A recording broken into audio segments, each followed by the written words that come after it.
Yo creo que como jefa del área de biblioteca, nadie mejor que tú para explicar un poco al público qué es una cartilla de dibujos. Es decir, que una cartilla de dibujos es una colección de estampas que presentan fragmentos del cuerpo y modelos de figuras humanas con el fin de servir de método pedagógico para la enseñanza y el aprendizaje de la práctica del dibujo. Era un tipo de edición bastante modesta, algunas se editaban en forma de libro y tenían su autor, su título, su portada con todos los elementos que identificaban la obra. Otras no tenían texto y presentaban este tipo de portadas en las que aparecía el título y algunos datos de edición, pero que sobre todo se caracterizaban porque tenían unas portadas alegóricas en las que aparecía el retrato del artista, autor de las imágenes que luego se veían, y también algunos elementos iconográficos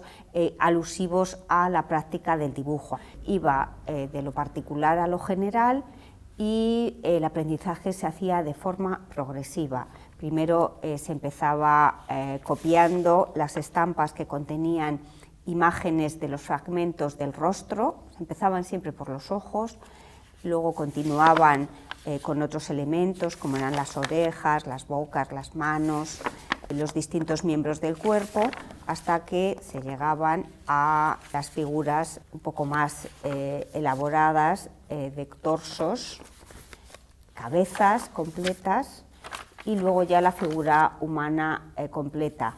Fueron unos modelos que corrieron por toda Europa y no son iguales un ejemplar de otro, ¿no? Con lo cual son unos productos bibliográficos muy complejos y con una gran variedad. Las cartillas forman parte de esa primera parte del aprendizaje artístico en la que no era necesaria una persona permanentemente encima del joven o del niño, porque muchas veces los aprendices entraban con 12 años a los talleres y lo primero que hacían era aprender a dibujar, ¿no?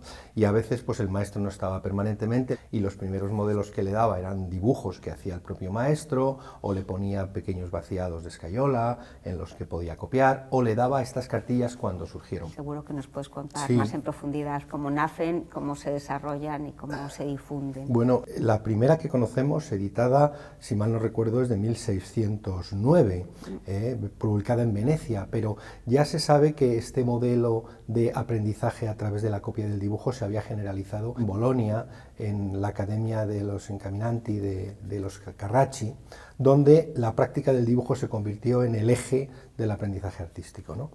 A partir de un sistema que se desarrolla en Bolonia, se va generalizando por toda Italia gracias a las cartillas de dibujo, que reproducen, en principio, los ejercicios de dibujo que hacían los maestros. Posteriormente va a dar el salto al norte de Europa, a los Países Bajos, que va a ser el otro gran foco de atracción.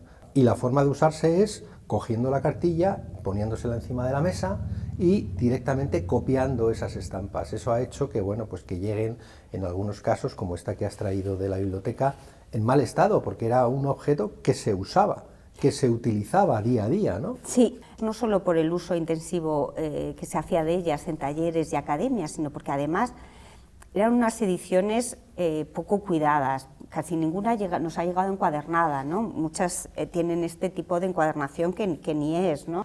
También han llegado muchos ejemplos de caritas que copian los modelos de cabezas que ofrece la cartilla, incluso de calcos directamente por la trasera de la imagen que había en la estampa.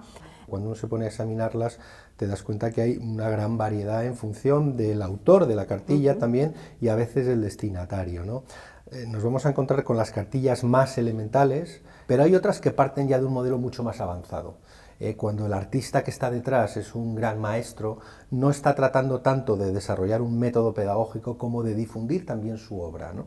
Hablábamos de los dibujos de los Carracci, bueno, pues también va a haber los dibujos, por ejemplo, de Guercino. ¿Y qué es lo que más le interesa? Pues las miradas, las poses, ¿no? Entonces es una cartilla que se olvida de todos esos elementos anteriores para mostrarnos un repertorio de figuras que tienen que ser copiadas y que van a enseñar al joven, al alumno, o al aristócrata, porque también hay cartillas dirigidas a los aristócratas como parte de su formación, en la que les presentan modelos para copiar y aprender a definir el gesto, la expresión, la mirada, o modelos como la que hace Paulus Pontius a partir de dibujos de Rubens, donde lo que fundamentalmente le interesa es hacer un despliegue anatómico absoluto, donde lo que trata es de reflejar esa musculatura tan característica de las figuras de Rubens, ¿no? O la de Charles Le Brun, que también es una cartilla, pero que lo que le preocupa es los modelos de las expresiones. Esa, por ejemplo, la podemos ver en la exposición y yo creo que le va a llamar a la gente la atención porque es una cartilla de mediados del siglo XVII y la vamos a reconocer de inmediato porque son los emoticonos que hoy en día añadimos en los WhatsApp. Bueno, hay cartillas de todo tipo, hay otras que se centran en los estudios de la escultura clásica, otros que son la forma de poner una figura en el espacio. Hay muchas variedades y eso es una de las cosas que se pueden ver también en esta exposición, ¿no? ¿Por qué hacemos en el Museo del Prado hoy en día una exposición como esta? ¿Qué es lo que nos ha motivado? Por una parte, ya no es la primera vez. La biblioteca y sus fondos ya han entrado en las salas de exposiciones del museo. Son unas colecciones más del museo, por así decirlo. Pues resulta que teníamos una extraordinaria colección de cartillas de dibujo, que son colecciones muy raras porque se han perdido, porque no han llegado, porque no le interesaba a los coleccionistas. Nosotros tenemos la suerte de que procedentes de la colección de Cervelló llegaron unos ejemplares buenísimos.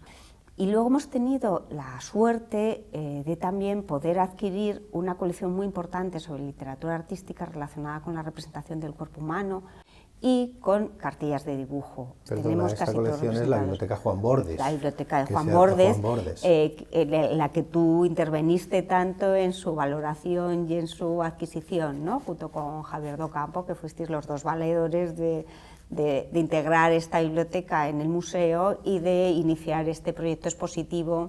Entonces yo creo que ahora mismo, si se quieren estudiar las cartillas de dibujo, hay que acudir a la biblioteca del Museo del Prado.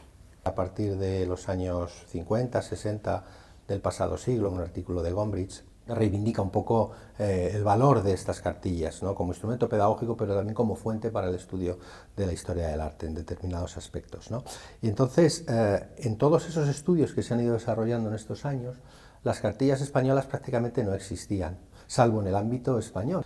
La única quizá es la cartilla de Rivera, que no es una cartilla porque no se llegó a editar, pero porque Rivera es un artista internacional y por tanto las 5 estampas que se pueden relacionar con la cartilla pues eran más o menos conocidas, ¿no? Un poco lo que trata de hacer esta exposición es situar a las cartillas españolas no como protagonistas absolutas de la exposición, sino como una parte más de un discurso de enseñanza del dibujo a través de unos materiales en los que España ocupa un lugar tan importante como el que va a ocurrir en Italia. No vamos a decir que es el papel seminal de todo este tema, pero sí es un papel exactamente igual que el que va a ocurrir en otros países de Europa. Por ejemplo, un caso característico es una de las últimas cartillas que se desarrolla copiando los modelos de Rafael a través de una copia que se hace en Francia, si mal no recuerdo. Es decir, el modelo italiano se copia en Francia y de Francia se copia a España y se hace una cartilla que es especialmente singular porque es la única cartilla que conocemos, no solo en España, sino en Europa, realizada por una mujer. Sí, María del Carmen. Que es un tema importante y que hoy en día se reivindica, ¿no? Sí, porque tiene mucho mérito. Ella pudo desarrollar a lo largo de toda su vida una labor artística y pudo ganarse la vida de su trabajo como grabadora y como profesora de dibujo. Y esto tiene mucho mérito en el siglo XIX, ¿no? Ahora esto lo podremos ver en la exposición. Esto lo vemos en la exposición. Algunas de las cosas, porque lo que vamos a poder ver al final en la exposición va a ser un recorrido general por la historia de las cartillas para aprender a dibujar, pero al mismo tiempo que vemos este desarrollo cronológico y geográfico, lo que podemos ver un poco cuál ha sido ese método, ¿no? De esta manera el público pues va a poder un poco sacar él sus propias consecuencias y saber que cuando vayamos a ver a un museo los cuadros, muchas veces muchos de los detalles han tenido su origen en estampas y a veces esas estampas han sido incluso pues las cartillas para aprender a dibujar.